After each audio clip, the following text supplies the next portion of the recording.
Quero agradecer a todos os presentes e o convite para contribuir com a quarta jornada da área de gerontologia da RIESLAC.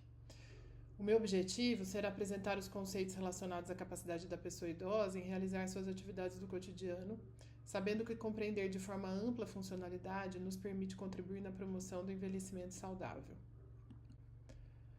Então, quando falamos em conceitos, sabemos que eles nos trazem a referência para a nossa prática clínica. É importante termos clareza sobre esses conceitos que envolvem a funcionalidade, de forma que isso possa trazer melhores resultados em nossas intervenções, mas principalmente para as pessoas idosas que devem estar no centro do cuidado.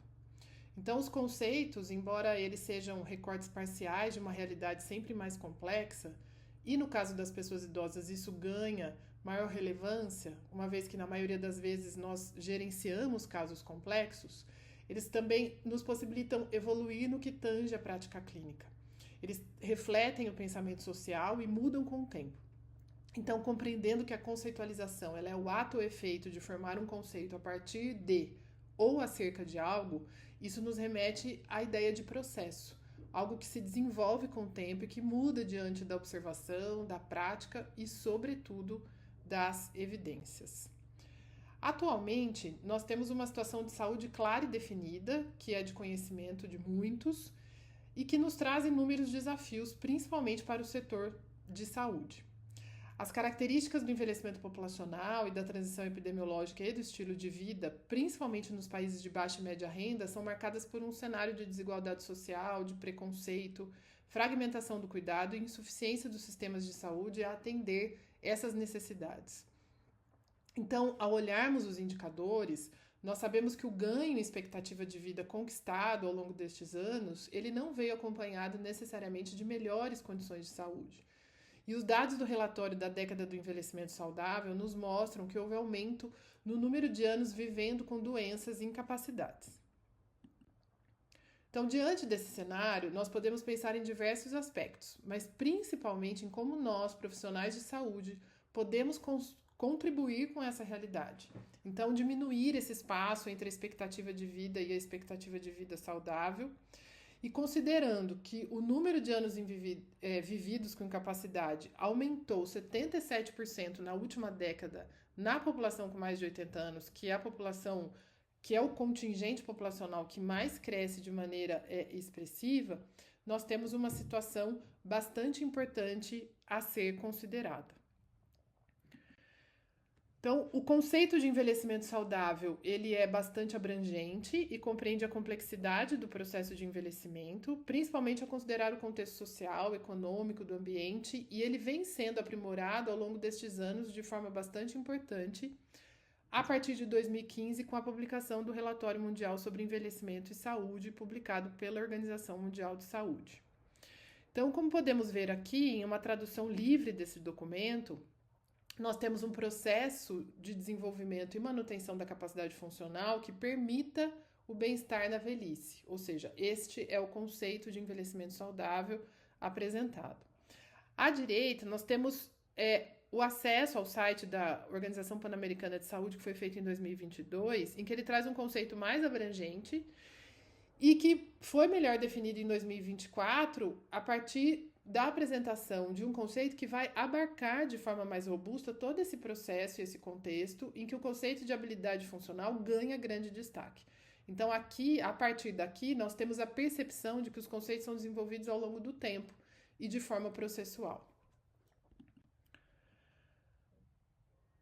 Então, considerando a proposta de uma estrutura para os sistemas de saúde na promoção do envelhecimento saudável, preconiza-se como objetivo principal a otimização da habilidade funcional. E que isso pode ser alcançado de duas maneiras. Então, tanto apoiando o desenvolvimento e a manutenção da capacidade intrínseca e também permitindo que aqueles com redução da habilidade funcional, que eles possam realizar as atividades que são importantes, significativas para eles. E considerando que isso é um processo contínuo, integrado, envolvendo todos os pontos de atenção e o ambiente, de forma a otimizar a habilidade funcional ao longo do tempo, compensando as perdas da capacidade intrínseca da pessoa idosa. Nesta figura, nós temos a proposta do documento apresentado pela Organização Pan-Americana de Saúde em 2022, em que destaca-se a importância dos serviços integrados em um contínuo assistencial e a importância da reabilitação como parte importante deste processo. Então, aqui eu gostaria de destacar a reabilitação dentro deste contínuo de cuidados. De forma simplificada, quando nós falamos da capacidade da pessoa idosa de realizar as suas atividades do cotidiano, nós temos diferentes contextos que, para os profissionais, pode gerar dúvidas. Então, nós vamos aqui considerar 3 principais conceitos: o conceito de capacidade funcional, o conceito de funcionalidade e o conceito de habilidade funcional. E, junto da habilidade funcional, o conceito de capacidade intrínseca.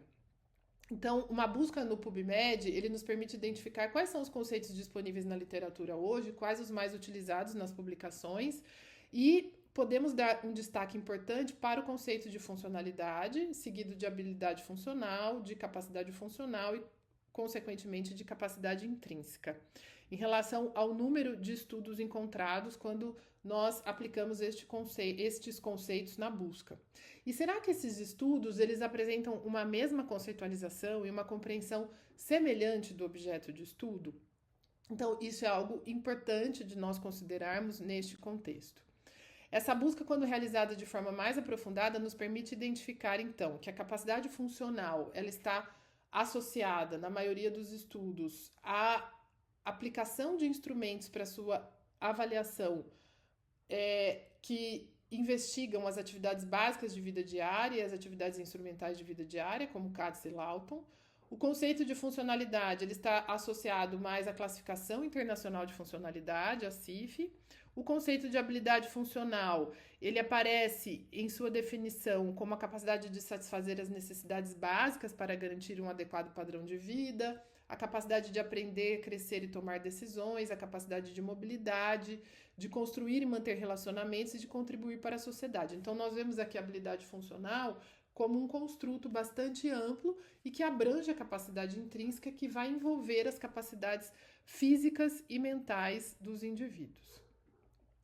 E que estes indivíduos podem utilizar ao longo da vida e essa interação com o ambiente, então, resultaria na habilidade funcional. E na prática clínica, o que temos? Quais são os conceitos, então, que podem embasar a nossa intervenção? Eles são conceitos distintos ou complementares? Eles são conceitos abrangentes, multifacetados? E como eles podem nos auxiliar a atingirmos o nosso principal objetivo, que é oferecer recursos para que as pessoas idosas possam alcançar o máximo de independência possível e, desta forma, de maneira consequente, contribuir na promoção do envelhecimento saudável.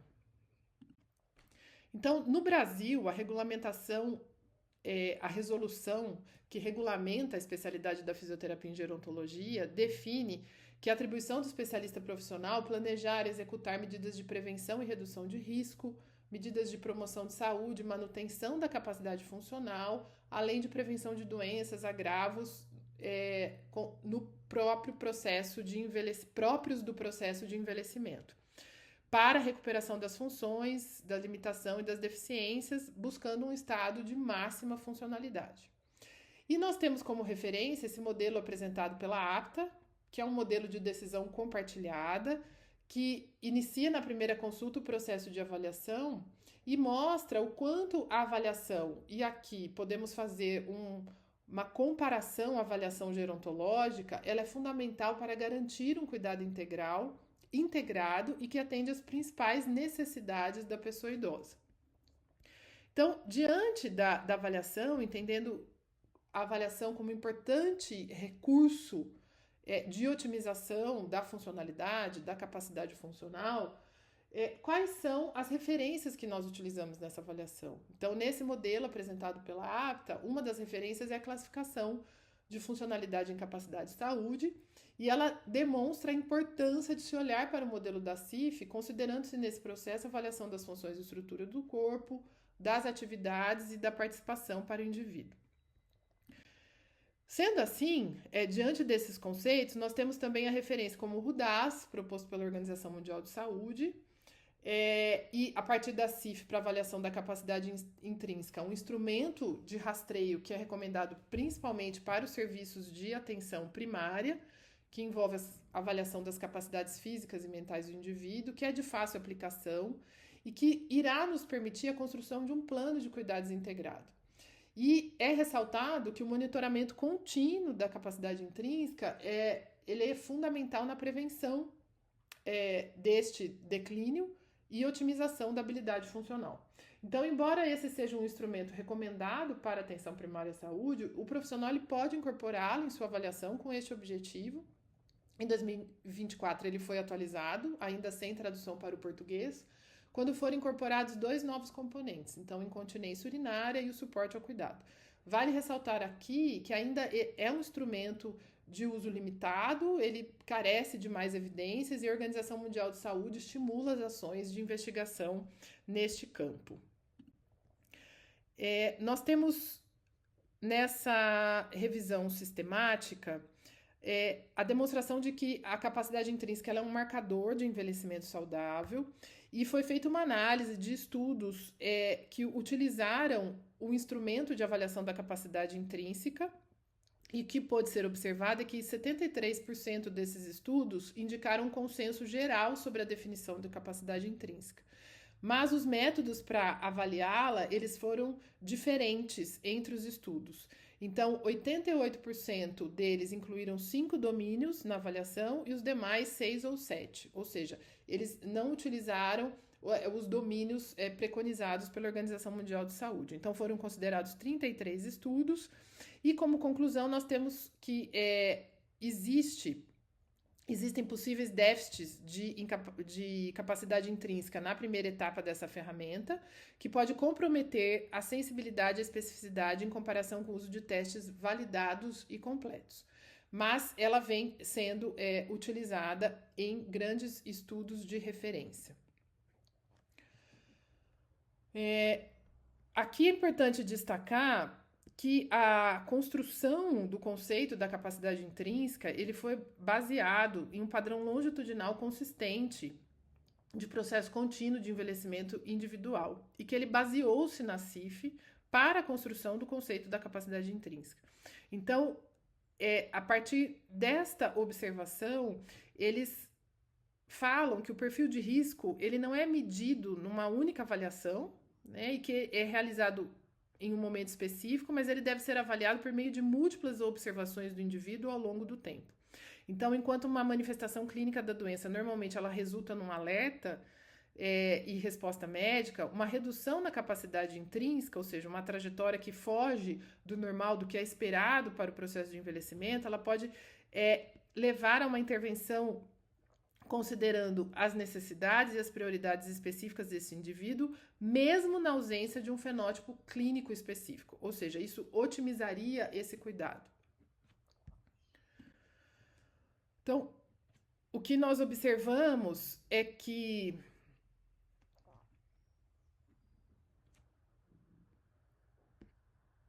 a partir das recomendações do Manual de Orientações sobre Avaliação Centrada na Pessoa e nos Roteiros para Atenção Primária, da Organização Mundial de Saúde de 2020, diante da identificação do declínio de uma das capacidades que compõe a capacidade intrínseca, numa primeira etapa da aplicação do instrumento de rastreio, nós devemos avançar com a investigação e, no caso do declínio da capacidade locomotora, aplicar o SPPB como forma de identificar as pessoas com mobilidade limitada e proceder com os devidos encaminhamentos. Ou seja, então, para cada capacidade da capacidade intrínseca, avaliar a capacidade, a capacidade locomotora, a vitalidade, as capacidades sensoriais, cognitivas e de humor, e deve ser feito um direcionamento de investigação mais aprofundado a partir disso. Ou seja, o objetivo é que se desenvolvam planos de cuidado integrado. E aqui nós temos as recomendações a partir do momento que se identifica, a partir deste instrumento de rastreio da capacidade intrínseca, a mobilidade preservada. Então, as recomendações que nós temos é a prática de exercícios em casa, com apoio à autogestão para aumentar a adesão à prática como forma de manter a capacidade locomotora preservada. E no caso da identificação de mobilidade reduzida, a partir da avaliação mais específica por meio do SPPB, a indicação é que seja feita a prescrição de exercícios multicomponente, com supervisão rigorosa, encaminhamento para serviços de reabilitação, Recomenda-se o aumento da ingestão de proteínas e a indicação, se necessário, de um uso de dispositivo auxiliar à marcha. É preciso considerar que na identificação da mobilidade reduzida, essa redução ela pode estar acompanhada a um risco maior de quedas e existe a recomendação do protocolo Vive Frail. Então, nós temos evidências importantes no manejo de declínio da capacidade locomotora a partir do oferecimento de programas de exercício multicomponente. Então, nós temos nesse estudo um programa que foi desenvolvido na atenção primária em Barcelona, baseado nas diretrizes do ICOPE, que atendeu 342 pessoas idosas, incluiu exercícios multicomponente por 10 semanas e se observou uma melhora significativa no desempenho físico medido pelo SPPB após 3 meses de intervenção. Já nessa meta-análise, conduzida por pesquisadores australianos, investigou-se o impacto de programas de atividade física em idosos sobre a atividade física, as quedas, a capacidade intrínseca, a capacidade funcional e a qualidade de vida. E os resultados mostraram que a melhora nos domínios físicos da capacidade intrínseca esteve significativamente associada aos exercícios planejados e supervisionados por profissionais, com efeitos positivos em 67% dos 83 estudos analisados. Então, nós temos essa realidade, o nosso objetivo é, enquanto sociedade, promover o envelhecimento saudável, a otimização da capacidade dos indivíduos para que eles possam se manter independentes à medida que envelhecem. Nós temos uma necessidade premente de reabilitação, uma vez que nós identificamos que houve um aumento na necessidade dos indivíduos que se beneficiariam da reabilitação em 63% em 2019, em relação a essa mesma medida realizada em 1990. Mas que para aqueles indivíduos que não se mantiveram independentes, que seja possível, né, fundamental destacarmos a importância da reabilitação e que a reabilitação ela possa atender de forma integral as necessidades das pessoas com incapacidade, para que dessa forma nós possamos construir uma sociedade melhor para todos, sem deixarmos ninguém para trás. Então, muito obrigada e agradeço a atenção.